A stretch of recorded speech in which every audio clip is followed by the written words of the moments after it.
Have you ever felt like you were totally holding back, like you're not showing up as your full self? Maybe you just were adjusting your words to avoid criticism and judgment.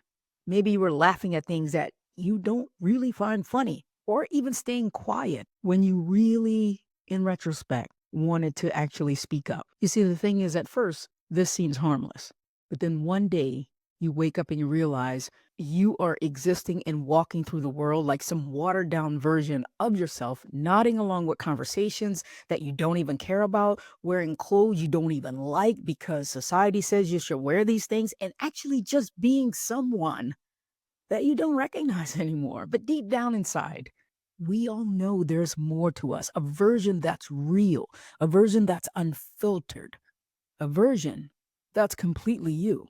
And since you're here listening to this podcast, watching this video on YouTube, you're probably not just looking to make a few changes this year in 2025. I would bet you're looking to finally be yourself without overthinking, without second guessing, and without playing small. Because this isn't just about doing more, changing your behavior, changing your habits. It's about peeling away all of the crap that keeps you from being your full, authentic self. And the best part, the tool that I'm talking about today that you need to do this with is already yours.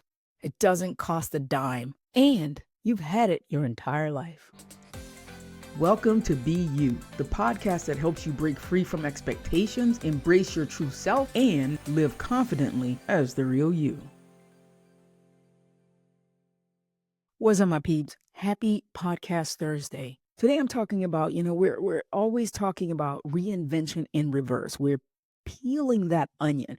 Today we're peeling the onion away from this fake facade, all the layers that we've piled on top of who we are at our core, and really getting down to the version of ourselves that feel true to who we were created to be, that feel true to what we came to this earth to do and to be and how to feel.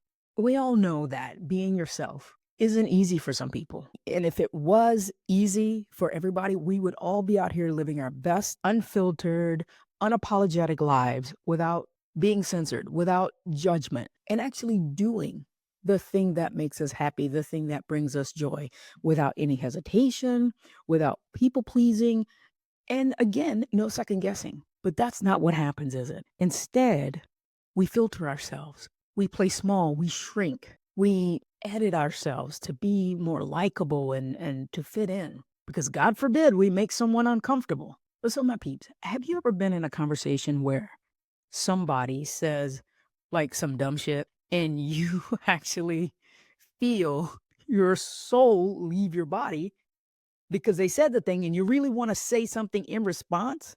But instead, you just smile and nod because you don't want to be rude, because you don't want to upset them. I have been there. That's what I'm talking about. I have been there. I've done that so many times in my whole life. And what about when you say yes to something and immediately, like, your stomach is like, what the fuck? What? What the hell? You had these obligations, these commitments, and you're out of integrity. You're saying yes to this thing because you're in the moment. So even that little voice that you're hearing, that uncomfortable feeling, that is your body. It's your body's check engine light. You guys hear me talk about that all the time. It's your body's check engine light blinking so brightly, it's lighting up the entire console. But what happens is we ignore it because we've been trained to, because we've been conditioned to do it. We've learned that showing up as ourselves isn't always welcome. So we adjust it, and we learned that the more we did this, the more it became more natural for us to keep censoring, to keep hiding.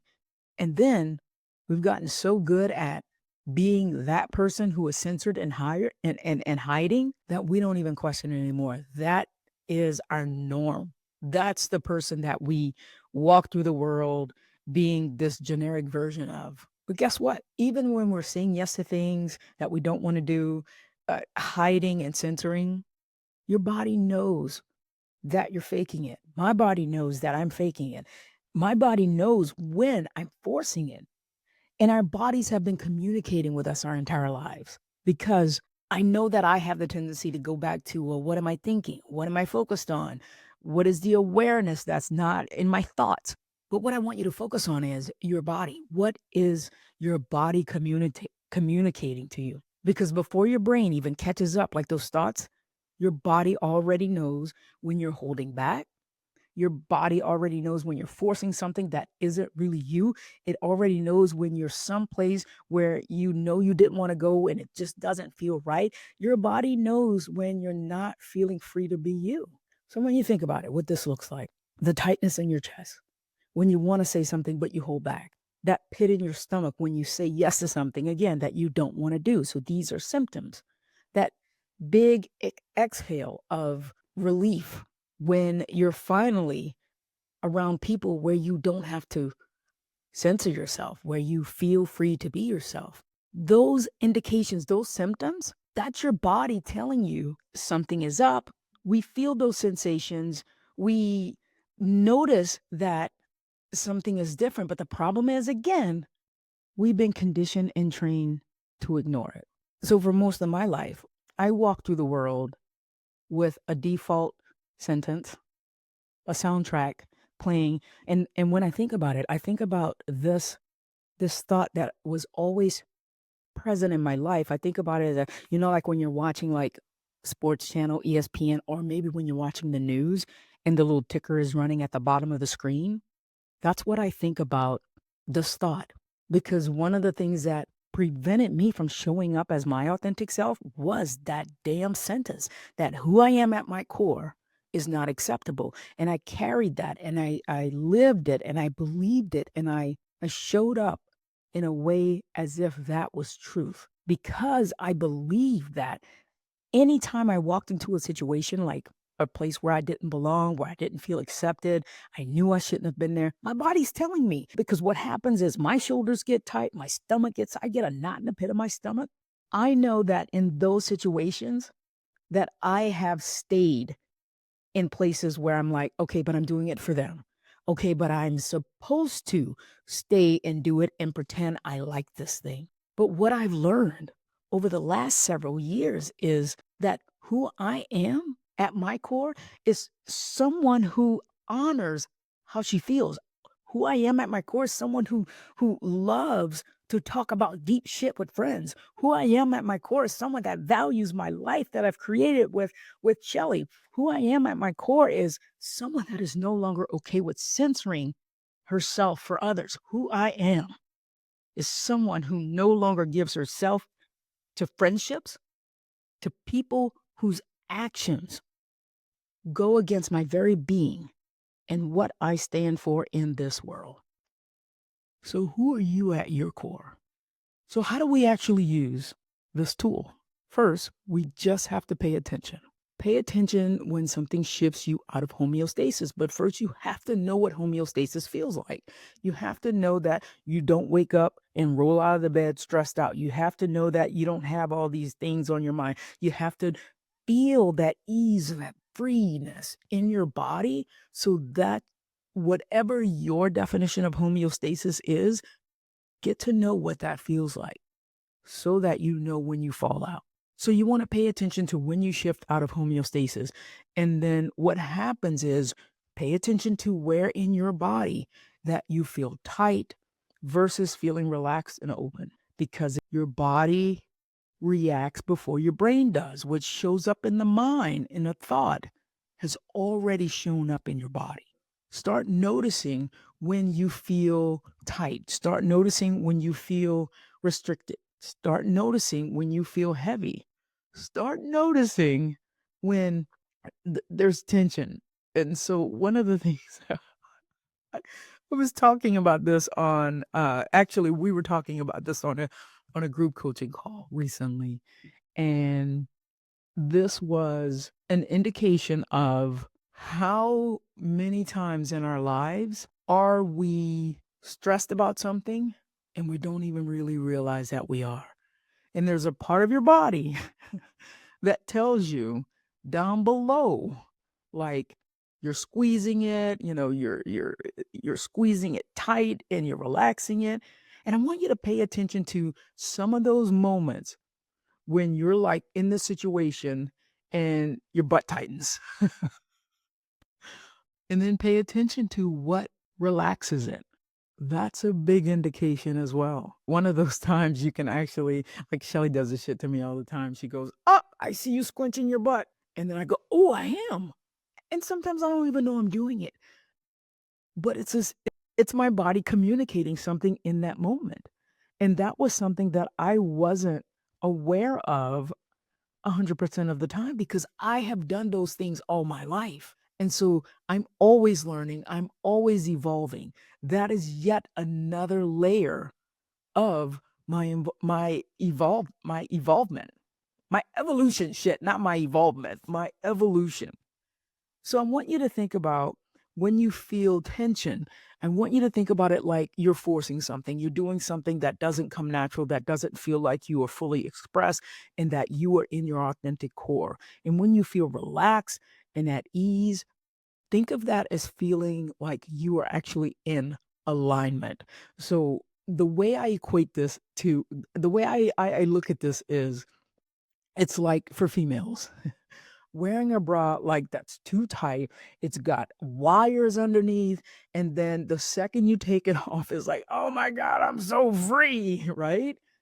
And that's what we're going for is life and feeling free. And for the guys that are listening to this podcast, I don't really know what that looks like for you. Maybe that looks like you got tidy whities on, or some of you who listen to this podcast, maybe you have tidy reds on that are a little too small that we want to, like get out of this thing because they look sexy on us, but they're not very comfortable.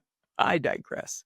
The second thing is we have to get to a point to where we stop ignoring our gut reactions. I know I've been in situations where I meet someone and immediately my gut is like, "Ooh, I don't have a good feeling about this person. I don't think I trust them." But you know what? We second guess ourselves and we go, "Oh, am I being judgmental? Am I being critical? Am I not being open to receive?" No, your body has already told you what you feel about that damn person. And then you second guess yourself and you let them in your life. And then 6 months later, they prove you right. We have to start trusting that gut feeling the first time so that we don't have to go down this path the eighth time. And then number three, your body tells you when it wants to speak. And I know that sounds weird the way I say it, but your body tells you when it's time for you to speak up, when you have something to say. So have you ever felt like you're in a meeting or you're in a conversation with someone and there's a tightness in your throat and there is like you're quiet and you feel that tightness just come on like all of a sudden. That's your body saying, "Hey, say something, say something, say something now," but you don't.